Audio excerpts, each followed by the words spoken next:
Welcome. Hello. Today we're going to discuss how to approach the deviance in film assignment.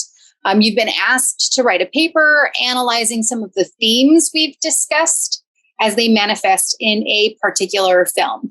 There's a lot of flexibility with this assignment, which means there's a lot of potential confusion. So just a reminder, this assignment is not a film review. Instead, it's a test of your ability to apply and evaluate concepts and theories of deviance. And the film is a vehicle to discuss the tenets of that theory, the practicality of that theory, and or to illustrate some concept. You'll need to be sure that you define the specific concepts and the tenets of the theory and to describe how some examples from the film illustrate the concept you are discussing. Additionally, your paper should assume that the reader has only nominal knowledge of the film, so you'll have to give us a little bit of a summary. Your paper should read so that anyone who reads the paper can understand what your argument is and the claims that you're making. So let's start with the process of how to analyze deviance in a film. Let's jump in. The first step is to pick a film. Of course, you could analyze deviance in any film. Every film has some sort of representation of deviance. I've provided a long list of possible films that have what I think are easy to define themes of non-criminal deviance.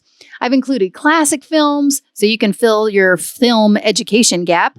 And I've included just a variety of other genres, comedies, drama, anime, sci-fi. My intention is that you'll find something interesting on this list. So, pick the film. The second step, before you watch the film, is to review your readings and course notes. Brush up on what deviance is and what the various theories are that explain deviance. Read over the theories and read the key terms from the readings or from your course notes. Do this before you watch the film so that the concept of deviance is at the front of your mind. I mean, if I asked you to explain, differential association theory or social disorganization theory, could you do it right now without looking at your notes? So yeah, read up first.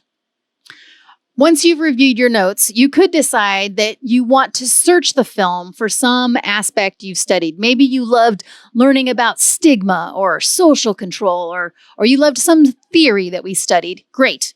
Look for illustrations of that. Or you could just remain open to whatever you see in the film. So then, step 3, watch the film. You can allow the film to unfold now that you've been primed to watch for deviance. If you've decided ahead of time you want to look out for examples of particular types of deviance or social control and a particular theory, then keep that theory or type of deviance in mind. But what is most fun is just to watch the film and allow the book knowledge you learned in class to cause you to pay attention to the film in a new way. So a quick note, the world of the film. If you know nothing about the film before you watch it, just jump in and assume that you are using the world we live in to define what is deviant and what is not. That is, assume the definitions of what is out of the norm is based on the norms you grew up with. You'll need to discuss this in the paper you'll write, but you can assume that your reader has the same default sets of norms as you do. But many films are not set in the world we know. In this case, you could analyze the way this entire film is deviant. You could describe the way the film deviates from behavior expected in everyday life. Alternatively, you could just jump into the world of the film and determine what is normal in this world. So, for example, say you're analyzing an animated film with talking animals. That is not normal in our world, but in the world of the film, that may be totally normal. You'll have to decide if your normal frame of reference is our world, in which case talking animals is deviant, or if your normal frame of reference is the film world, in which case talking animals is normal, but perhaps what they're doing in the film is not. Okay, next step. Take notes. While you're watching the film, take notes on what you see. Take more notes than you think you'll need. Feel free to pause and rewind the film to make sure your notes are robust and complete. Watch and take notes on the entire film.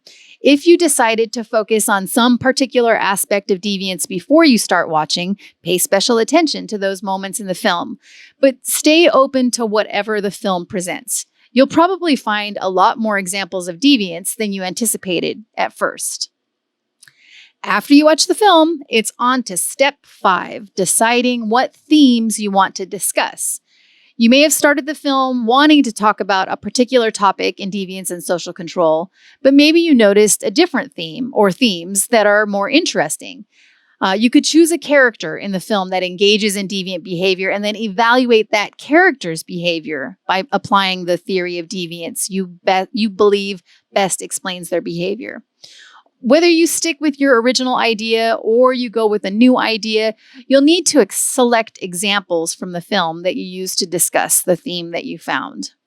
So at this point, you'll need to go back to your lecture notes and readings, and you'll probably need to do some library research too.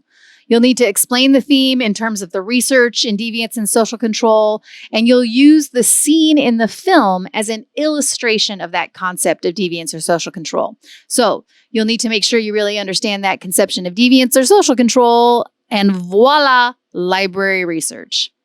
Fine, great, you did that. Now it's step 6. Whew, you made it to the last step in the process. Write your paper. Of course, it's a big-ass step, but you set yourself up for success because you've worked in such a methodical manner and you have copious notes from when you watched the film and selected your themes. Now, when you write your paper, you'll have to let the reader know the decisions you made in those first steps, which film you selected, how the world of the film defined normal and deviant, if that's different from our world, and what aspects of deviance and social control you observed. Remember to include a very brief summary of the film, explain the conceptions of deviance you selected, and apply them to a character or the film as a whole. Explain the theory you'll use and apply it to the deviance of one or more of the characters, and explain the limitations of that theory to explain deviant behavior. Ta-da! Paper done! Yay! Okay, great. Now you know the steps you need to take, but what does that mean to analyze deviance in film? Well, check out the next video and I'll give you some examples.